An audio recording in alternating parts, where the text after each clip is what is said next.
We continue now at the top of Daf Mem Vavam and Beis in Meseches Kiddushin. This is Kiddushin Daf 46b. And the previous Amud, the Mishnah said that, let's say the man says to the woman, be mekudeshes to me with this and this and this, talking about different dates. So the general halacha is, if she receives the dates and she places them all down in front of her, as long as all together they are worth a shava pruta, that is a good Kiddushin. But then the Mishnah said, according to Rabbi Ami's explanation, the Mishnah then said that, let's say she's eating them as she receives them, so then if the last one is worth a pruta, so then it's going to be a good Kiddushin. Now all of the earlier ones, the reason why if those are worth a pruta, that is not a good Kiddushin, is because those are essentially considered to be loans until she receives all of them. Meaning to say the Kiddushin is only when she receives all of them, and then it would be as if he's lending them to her and doing a Kiddushin if she eats it right away, that is. If she eats them as she receives them, it's as if she owes him that money, so he lent it to her, now she owes him, and then he's forgiving her the loan and trying to make a Kiddushin with that, which of course is not going to be a good Kiddushin, and that's why it's only if the last one is worth a shava pruta, only then will it be a Kiddushin. But let's say the earlier ones are worth a shava pruta, that's not going to matter, because that's going to be as if one is trying to be mekadesh a woman with a loan.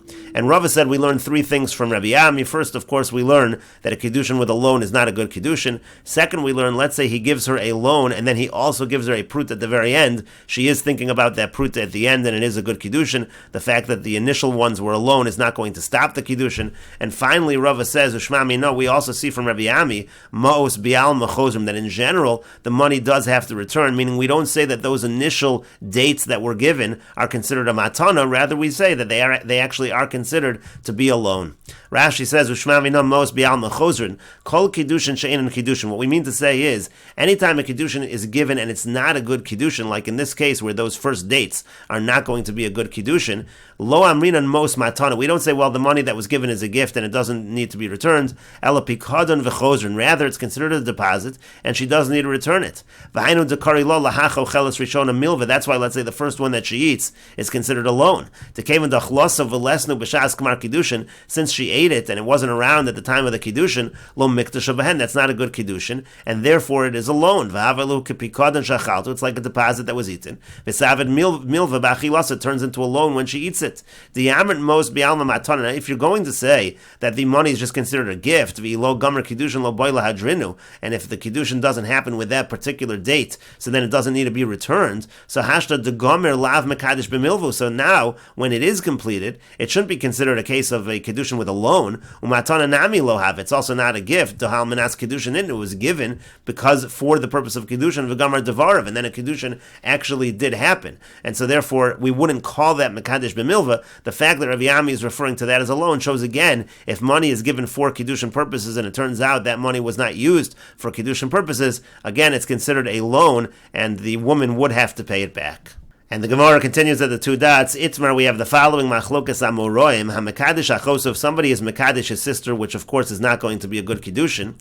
Rav Amar mos chozrim. Rav says that the money has to be returned. Meaning to say, again, this is just like the case we had above. You have money given for kiddushin purposes, which certainly is not a kiddushin. The money needs to be returned.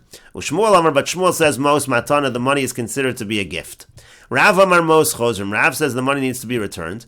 Adam yodea shein kiddushin tovsin b'achos. So a person knows that there's no kiddushin with his sister. V'gamar v'nasan l'shem pikadon. He's giving it as a deposit, and therefore it needs to be returned.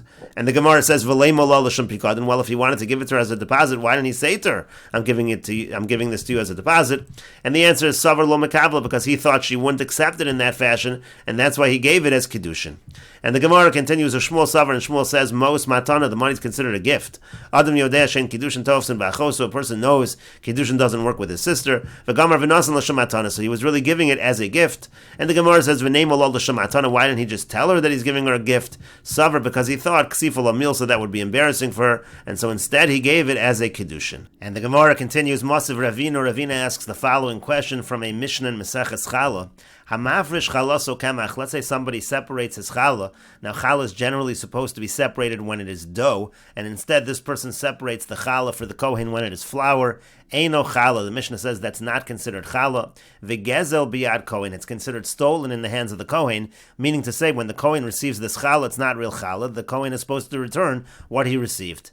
And the Gemara asks, V'amai, but why should this be the case? V'amai gezel biad kohen. Why should it be considered gezel biad kohen? Name we should say as follows. Adam yodea she'ein mafrishim challah kemach. Everybody knows, a person knows that you don't separate challah while it is still flour. V'nasan l'shem matana, and so therefore it was given as a gift. And this question specifically is according to the opinion of Shmuel, because again, Shmuel said ma'os matana, in a situation where a person is mekadesh his sister, so everybody knows it's not a kiddushin, and that money is considered to be a matana. And so the same thing is true over here. Why don't we say, according to Shmuel, that the challah is considered to be a matana to the Kohen? Why is it gezel biyad Kohen?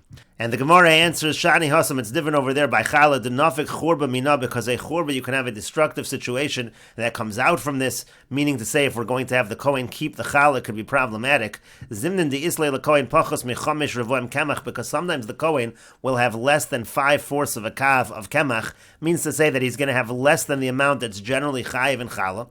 V'hai Olish Le Bahade Hadadi, and then he's going to take this Chala that he received, and he'll knead it together with that flour, and he'll think that he doesn't have the requisite amount to be chayiv in challah, because that which he's adding was already challah. The kasavar niskana isa, so he's going to think that everything in his dough is fixed properly, and there's no need to take off challah. V'asi lamechla betivli, he's going to then eat it as tevel. He will not have fixed the dough properly. Meaning to say, if we're going to say that the Kohen keeps this as a matana, it's not really challah; it's just a gift to the Kohen. So then it really belongs to the Kohen. And if he adds it to his existing flour, his existing dough, he's going to have a problem that's tevel. He's not going to realize it's tevel, because he's going to think it's less than the amount that's chayiv in challah, and so therefore that's why we don't want the Kohen to keep it as a matana.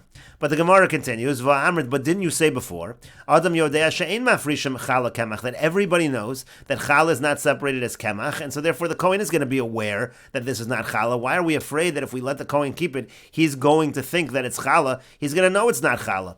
And the Gemara says, yodea ve'eno yodea, the person knows, but he doesn't really know. Meaning to say as follows, yodea she'ein mafrish challah kemach, everybody knows that you don't separate challah while it's flour, you have to wait till it's dough. However, ve'eno yodeh, but he doesn't know exactly what the reason is for that. The savar taimayu, because people think the reason is, the savar taimayu mai, people think what's the reason? Mishum tircha de Kohen, the reason why you're not supposed to give flour to the Kohen, it's supposed to be dough, is because it's a bother to the Kohen. The Kohen's going to have to knead it. It's better that the person who's giving it kneads it first and then gives it to the Kohen as dough. And so therefore, v'tircha de Kohen achil sein. So then the person might think that the Kohen is just being mochel that tircha. He's accepting it, and therefore the Kohen might think this is actually considered to be challah. It's not supposed to be given in this fashion, but the Kohen was mochel, and the Kohen accepted it, and so therefore that's why it is possible the Kohen will be confused. He'll think it's real challah, and that could be problematic later on.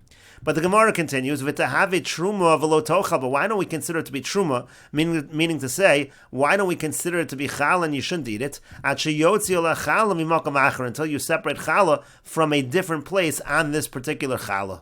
And Rashi explains, "V'tahave truma v'lo tochal at sheyifrosh ala challah mimakom acher." We should say that it is considered to be challah, but the Kohen shouldn't eat it unless he separates challah from a different place. Meaning, lama hiskiku lahachziro machmas chur bazu. Why do we require the Kohen to return it because of this possible problem? Yomru hamafresh chaloso kemach harei challah. Rather, we should say when somebody separates challah while it's still flour, that is considered challah. The gomar v'nasan l'shem matana, meaning it's given over as a gift. It's not real challah, but it's considered to be a gift to the Kohen. However, we should simply say that the Kohen shouldn't eat it until the Kohen himself separates again on that dough, on that flour. He should separate challah. And the Gemara continues, Milo Tanan, didn't we learn in the Mishnah? This is a Mishnah by Truma, a similar idea. Min hanokov al she'ino nokov. Let's say a person separates Truma from a pot that has a hole in it, on produce that's in a pot that does not have a hole in it. So the halach is, in that situation, you essentially separate on something that wasn't chayiv in Truma. If the pot doesn't have a hole in it, it's not considered to be getting sustenance from the ground. It's not really chayiv in Truma. And so he separated this Truma on something that's not really chayiv in Truma. So it's considered to be Truma. However, but the Kohen shouldn't eat it, meaning the Kohen is allowed to keep it as Truma, but it's not real Truma, and he shouldn't eat from it. It's really Tevel. He shouldn't eat from it until he separates Truma and Meiser from a different place. And so that should be the same thing over here. We should allow the Kohen to keep the Challah, but the Kohen will realize that it's not real Challah, because we'll make him separate again. And Rashi explains, didn't we learn in the Mishnah that you don't have to return it in such a case? The pot that has a hole in it, that's chayiv in truma. The one that does not have a hole in it, that's pater in truma. And so we say over there, truma, it's considered truma in the sense that the Kohen doesn't have to return it. It's like a gift to the Kohen. However, v'lo tocha l'Kohen da tevel gomer, the Kohen shouldn't eat it because it's really tevel. Shalochal shem truma oleh, it's really not truma. Sharei b'shvil davar pater ifrisha, because it was separated for something, for produce that really was pater in truma. V'tevel aser af l'Kohen, tevel is aser even to a Kohen. Ad sheyafresh oleh truma mimakam acher, the Kohen just has to separate truma from a different place. V'hai mimakam acher lav dafke, it doesn't even really need to be from a different place. Du adinim mafresh oleh minei ubei, he could separate from within it the amount of truma, and therefore he makes it that it's not tevel. And so again, why don't we apply the same thing over here? We should say the same thing by challah. And the Gemara answers, betray money when you're talking about a situation of two vessels, like in this case where you have a pot that has a hole and a pot without a hole. So tsoyes, so in that case he's going to listen, he'll understand. But bechad money, but if it's all in one vessel, lo tsoyes, so he's not going to listen, he will not understand. And Rashi explains, b'shnei money tzayes, meaning, nokov v'sheino nokov shnei kelim him. When you have two pots, one has a hole, one doesn't have a hole, that's two separate vessels. V'chi amr l'kohen chazer v'hafresh aleha shetevel, and when we tell the Kohen to go separate again, this is tevel. Shalochal shem truma oleh, this was not real truma. Tzayis lach, he's going to listen to you, he'll understand that. But bechad mana, but if it's all in one vessel, meaning, kagon chalas kemach shenitla al kemach hanoser sham. Let's say you had challah of flour as opposed to dough, you took off flour on flour, it's all in one vessel. Ki amr li l'kohen eina challah, when we tell a Kohen that's not challah, chazer v'hifresh oleh, go separate again, lo tzayis lach, he's not going to listen, he's not going to understand that. Lefika chitzrichu lachzira. That's why the Chachamim said that in this case, in the case of challah, it has to be returned. And the Gemara continues, v'ibo yisem, if you want I could say another answer, liolam Kohen meitzas tzayis. Really the Kohen will listen, and in terms of the Kohen, it would have been fine to tell the Kohen to keep it and you separate challah. However, v'kasavar balabayis niskana isaso, the issue over here is, it's from the perspective of the balabayis. If we allow the Kohen to keep it, the balabayis is going to think that he fixed his own dough. V'yasi l'meichel b'tivli, he's going to end up eating it as tevel. He's going to think that what he gave was proper challah. But the Gemara asks along the same lines as before, V'amr, but didn't you say before, Adam yodea shein mafrishin challah kemech, that people know that you can't separate challah while it's flour? And the Gemara answers to that, Yodea ve'enu Yodea, the Balabayis knows, but he doesn't really know. Yodea shein mafrishin challah kemach, he knows you're not supposed to separate challah while it's flour. Ve'enu Yodea, but he doesn't know what the reason is. The savar time amai, because he thinks what's the reason? Misham tircha de Kohen, it's because we don't want to bother the Kohen to have to knead the dough. Tircha de Kohen kiblo aleh, but the Kohen accepted upon himself that tircha, and so therefore it's not a problem. So he thinks that really that's considered to be good challah, and that's the problem over here if we allow the Kohen to keep it. But the Gemara says, "V'tahave truma v'yachzer v'yitrum." But why is that a problem? Again, we should say it's considered to be challah. It's considered like we say by truma, and then he should have to take off again. Milo tanan. Then we learn in the Mishnah again. Mishaeno nakav ala nakav again. If you have a situation where a person takes off truma from a pot without a hole on a pot with a hole in it, so truma v'yachzer v'yitrum. So again, we said that the person it's considered truma, and you just have to take off truma again. We should apply the same logic over here. And the Gemara says, no, that we already answered. Ho kimna, we already said, betray money tsoyes, when it comes to two vessels, people listen. Bechad money lo tsoyes, when it comes to one vessel, people do not listen. And Rashi explains, Kohen meitzas tzayis, the Kohen really will listen to Kohanim zrizim, because Kohanim are considered zrizim, they're very careful when it comes to mitzvahs. Uksheirim heim, and they're kosher, they nosen truma ela lekohen chaver, you only give truma to a Kohen who's a chaver, a Kohen who's knowledgeable. V'lo mehitzrichu la'achzira, and so what's the reason if we're not worried about the Kohen, so why do we make the Kohen return it? That's mishum balabayis, that's because of the balabayis, dimakev la Kohen, savar niskana isasu, because if the Kohen keeps it, the balabayis thinks he did what was right, and that his dough is fine, really it's not fine. And the Gemara says again the same thing on the balabayis. V'nehave truma v'yachzer v'yitrum. Let's say that it's challah, but he should just separate again, and then the balabayis will realize that this was not real challah. V'lomez kiku la'achzer miyirazu. Why do we make him return it because of this concern? Yomru hamafresh chalaso kemach harezu truma v'gomer v'nasan l'shem matana v'yachzer v'yitrum. We should say that anyone who separates his challah while it's flour, that's considered to be truma, and he gave it as a matana. However, it has to be, you have to take it off again. Milo tanan ki agavna v'lo atzrechise la'adure. Again, that's exactly what we say by truma. We don't require the truma to be returned for that reason. V'yachzer v'yitrum in hanakav. We say you just take off truma again from the pot that has the hole in it. Shalom nifta b'rishona. You haven't pottered it originally. V'lo amrina, and we don't say nahadre Kohen. The Kohen needs to return it. Shema yomer balabayis niskanu peirosav. That maybe the balabayis will think that his peiros have already been fixed. We don't say that. We say that you simply take off truma again. It's not a concern. So again, why are we not concerned by truma, but we are concerned by challah? And again, the Gemara gives the same answer. When it comes to two different vessels, people will listen. When it comes to one vessel, people will not listen. And the Gemara continues, V'lo tzois, is it really true that a person will not listen, Vatnan, but didn't we learn in a Mishnah, Hatorim kishos v'nimtza mara avatiach v'nimtza saruach. Let's say a person takes off truma from cucumber, it turns out that what he took off is bitter, or let's say it's a melon, it turns out that it was spoiled. Truma v'yachzor v'yitrum. So it is considered to be truma, but he has to take off truma again. And so here you see an example where we tell the person to take off truma again, and apparently we say that the person will listen.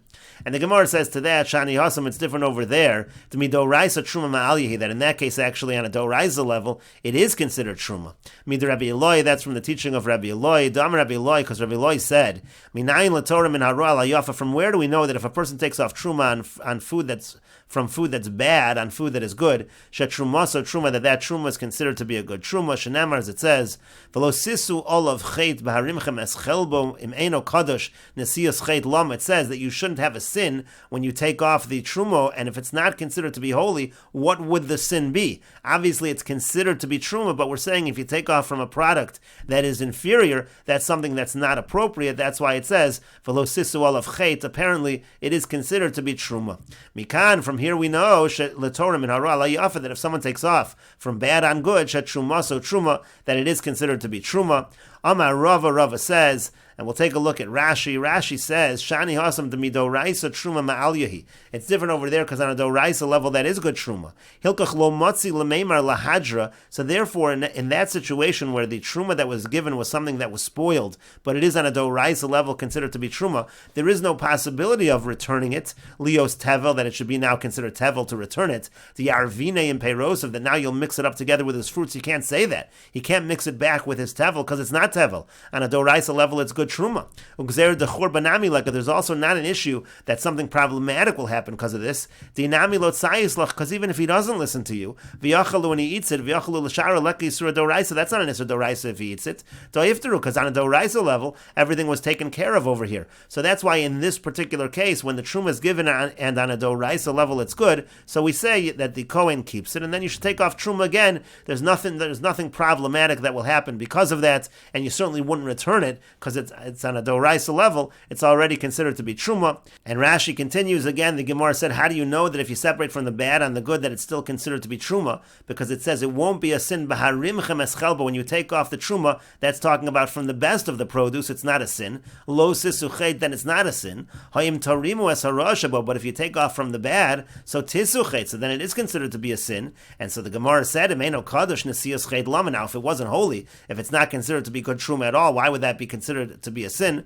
So you see, on the contrary, it is considered to be truma on a doraisa level. It's just a sin because you took off from the inferior product. And we will continue with this discussion in the next video on Daf Mem Zayin Amud Aleph.